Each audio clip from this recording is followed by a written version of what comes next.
ബദാം സർബത്ത് അല്ലെങ്കിൽ ബദാം മിൽക്കൊക്കെ ഉണ്ടാക്കാൻ വേണ്ടിയിട്ടുള്ള ബദാം സിറപ്പ് നമുക്ക് വീട്ടിൽ തന്നെ വളരെ എളുപ്പത്തിൽ ഉണ്ടാക്കിയെടുക്കാം.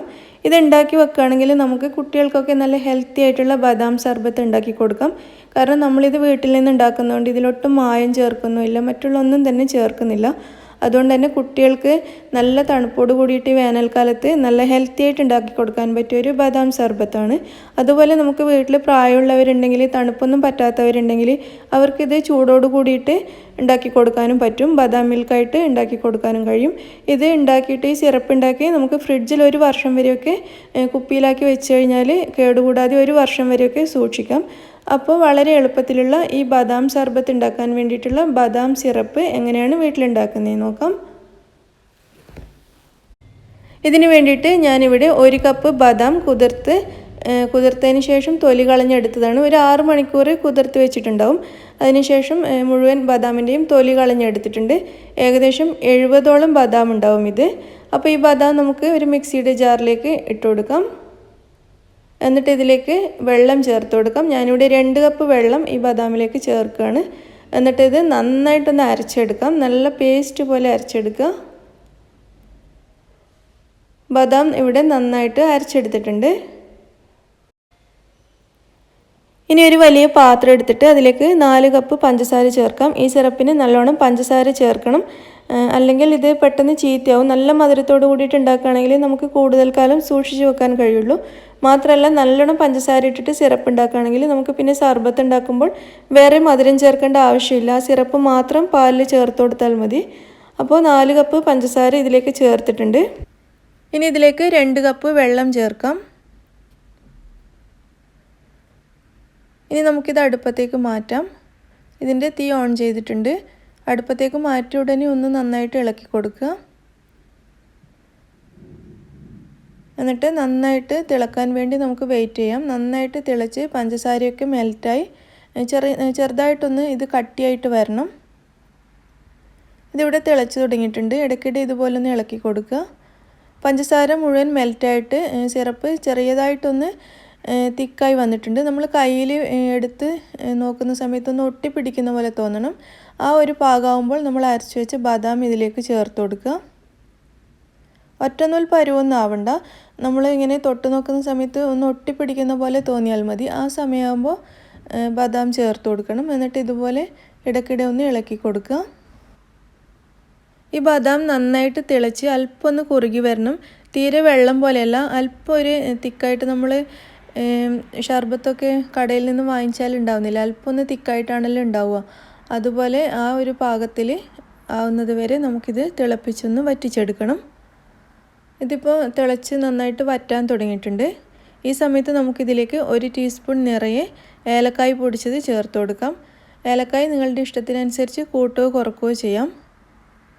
ഏലക്കായ് ചേർത്തതിന് ശേഷം നന്നായിട്ടൊന്ന് മിക്സ് ചെയ്തെടുക്കാം.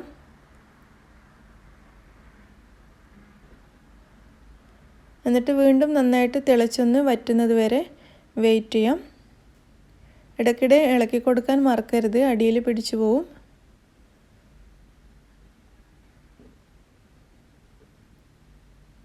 നമ്മൾ കടയിൽ നിന്നും ബദാമിൻ്റെയും പിസ്തയുടെയൊക്കെ സിറപ്പ് വാങ്ങുമ്പോൾ കാണാറില്ല, അല്പം ഒന്ന് തിക്കായിട്ടാണല്ലോ ഉണ്ടാവുക.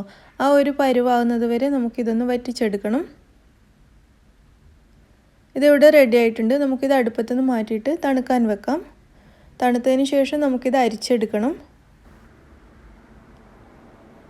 സിറപ്പ് നന്നായിട്ട് തണുത്തിട്ടുണ്ട്. നമുക്കിതൊരു അരിപ്പയിലൂടെ അരിച്ചെടുക്കാം. നല്ല തിക്കായിട്ടാണ് ഇരിക്കുന്നത് ഈ സിറപ്പ്. ഇതിൻ്റെ അടിയിൽ കാണുന്ന കറുത്ത പൊടി ഏലക്കായുടേതാണ്. അതടക്കം നമുക്കിതിലേക്ക് അരിച്ചെടുക്കാം.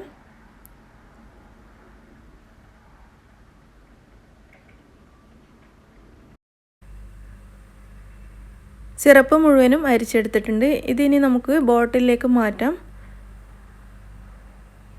2-3 ബോട്ടിലാക്കിയിട്ട് അല്ലെങ്കിൽ ഒരു വലിയ ബോട്ടിലേക്ക് മാറ്റിയിട്ട് നമുക്കിത് ഫ്രിഡ്ജിലേക്ക് മാറ്റാവുന്നതാണ്.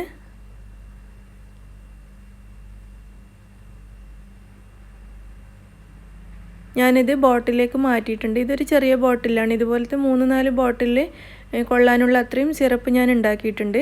അപ്പോൾ ഇതുപോലെ നമുക്ക് ബോട്ടിലാക്കിയിട്ട് ഫ്രിഡ്ജിൽ വെച്ച് കഴിഞ്ഞാൽ 1 വർഷം വരെയൊക്കെ നമുക്ക് സിറപ്പ് സൂക്ഷിച്ച് വെക്കാൻ കഴിയും. ഫ്രീസറിൽ വെക്കണ്ട, താഴെ ഫ്രിഡ്ജിൽ വെച്ച് കഴിഞ്ഞാൽ മതി. കുറേ നാൾ കേടുകൂടാതെ ഇരിക്കും. നമുക്ക് പെട്ടെന്ന് ഗസ്റ്റൊക്കെ വന്നു കഴിഞ്ഞാൽ പാലിൽ ഇത് ഒഴിച്ചിട്ട് മിക്സ് ചെയ്താൽ മാത്രം മതി. ഞാൻ കാണിച്ചു തരാം. ഇതുപോലെ 2-3 ടേബിൾ സ്പൂൺ ആദ്യം ഒരു ഗ്ലാസ്സിലേക്ക് ഒഴിക്കുക. അല്ലെങ്കിൽ നിങ്ങൾക്ക് നല്ലോണം ഫ്ലേവർ വേണമെങ്കിൽ കുറച്ച് അധികം ഒഴിക്കുക. ഒരു 3 ടേബിൾ സ്പൂണൊക്കെ ഒഴിച്ചാൽ തന്നെ നല്ല ഫ്ലേവർ ഉണ്ടാവും. എന്നിട്ട് അതിലേക്ക് നല്ല തണുപ്പിച്ചെടുത്ത പാല് ചേർത്ത് കൊടുക്കുക. നന്നായിട്ട് മിക്സ് ചെയ്യുക. മധുരം ചേർക്കേണ്ട ആവശ്യമില്ല. സിറപ്പിന് നല്ല മധുരം ഉള്ളതുകൊണ്ട് ആവശ്യത്തിനുള്ള മധുരം ഉണ്ടാവും. ഇതിലേക്ക് ഐസ് ക്യൂബ്സ് ചേർക്കുക. മിക്സിയൊന്നും ഉപയോഗിക്കാതെ തന്നെ നമുക്ക് വളരെ ഈസി ആയിട്ട് വളരെ ടേസ്റ്റി ആയിട്ടുള്ള ബദാം ജ്യൂസ് ഇതുപോലെ ഉണ്ടാക്കിയെടുക്കാം. ഇനി ഈ സിറപ്പ് ഉപയോഗിച്ചിട്ട് തന്നെ നമുക്ക് ചൂടുള്ള ബദാം മിൽക്കും റെഡിയാക്കാം. അതിനുവേണ്ടി ഒരു സോസ് പാനിലേക്ക് ആദ്യം 2-3 ടേബിൾ സ്പൂൺ ബദാം സിറപ്പ് ഒഴിച്ചു കൊടുക്കുക. ഇതിൻ്റെ തീ ഓൺ ചെയ്തിട്ടുണ്ട്. ഇനി ഇതിലേക്ക് 1 ഗ്ലാസ് പാല് ചേർക്കാം. എന്നിട്ട് രണ്ടും കൂടി നന്നായിട്ടൊന്ന് മിക്സ് ചെയ്ത് തിളപ്പിച്ചെടുക്കുക. നന്നായിട്ടൊന്ന് മിക്സ് ചെയ്തെടുക്കണം. ഞാൻ ഇതിലേക്ക് 1 ടീസ്പൂൺ വരെ നെയ്യ് ചേർക്കുന്നുണ്ട്. പശുവിൻ നെയ്യ് നിർബന്ധമൊന്നുമില്ല. ചേർത്ത് കഴിഞ്ഞാൽ ഒന്നുകൂടി നല്ല ടേസ്റ്റ് ആയിരിക്കും. നമ്മൾ ചൂടോടുകൂടി ഉണ്ടാക്കുമ്പോൾ നെയ്യ് നല്ല ടേസ്റ്റാണ്. ഞാനിതിൽ 1 നുള്ളു ഉപ്പും കൂടി ചേർത്തിട്ടുണ്ടായിരുന്നു. അത് ഞാൻ കാണിക്കാൻ വിട്ടുപോയി. 1 നുള്ളു ഉപ്പ് ചേർക്കുകയാണെങ്കിൽ നല്ല ടേസ്റ്റ് കൂടും. ബദാം മിൽക്ക് നന്നായിട്ടൊന്ന് തിളച്ച് വന്നിട്ടുണ്ട്. ഇതൊരു പ്രാവശ്യം ഇങ്ങനെ ഒന്ന് തിളച്ചാൽ മാത്രം മതി. കൂടുതൽ വേവിക്കേണ്ട ആവശ്യമില്ല. നമുക്കിതിനി അടുപ്പത്തുനിന്ന് മാറ്റാം. ഇത്രയേ ഉള്ളൂ. നമ്മുടെ നല്ല ചൂടോട് കൂടിയിട്ടുള്ള ബദാം മിൽക്ക് റെഡി ആയിട്ടുണ്ട്. ഇത് നമുക്കൊരു ഗ്ലാസ്സിലേക്ക് ഒഴിക്കാം. അങ്ങനെ ഈ സിറപ്പ് ഉണ്ടാക്കി വെക്കുകയാണെങ്കിൽ നമുക്ക് നല്ല തണുത്ത ബദാം മിൽക്കും ചൂടുള്ള ബദാം മിൽക്കും ഒക്കെ പെട്ടെന്ന് റെഡിയാക്കാൻ പറ്റും. തണുത്തത് ഉണ്ടാക്കാൻ ഒന്നുകൂടി എളുപ്പമാണ്. ഗ്ലാസ്സിൽ ഒഴിച്ചിട്ട് സ്പൂൺ വെച്ചൊന്ന് മിക്സ് ചെയ്തെടുത്താൽ മാത്രം മതി. അപ്പോൾ ഗസ്റ്റ് വന്നു കഴിഞ്ഞാലും അല്ലെങ്കിൽ നമുക്ക് കുട്ടികൾക്ക് പെട്ടെന്ന് ഉണ്ടാക്കി കൊടുക്കാനായാലും പ്രായമുള്ളവർക്ക് ചൂടോടുകൂടി ഉണ്ടാക്കി കൊടുക്കാനൊക്കെ ആയാലും വളരെ എളുപ്പമാണ്. അതുപോലെ ഈ സിറപ്പ് നോമ്പാകുന്ന സമയത്തൊക്കെ ഉണ്ടാക്കുകയാണെങ്കിൽ നമുക്ക് നോമ്പിന് രാത്രിയിലൊക്കെ കഴിക്കാൻ നല്ലതാണ്. നല്ല ഹെൽത്തി ആയിട്ടുള്ളൊരു ഡ്രിങ്കാണ്. അപ്പോൾ നിങ്ങളെല്ലാവരും ഇതൊന്ന് ട്രൈ ചെയ്ത് നോക്കൂ.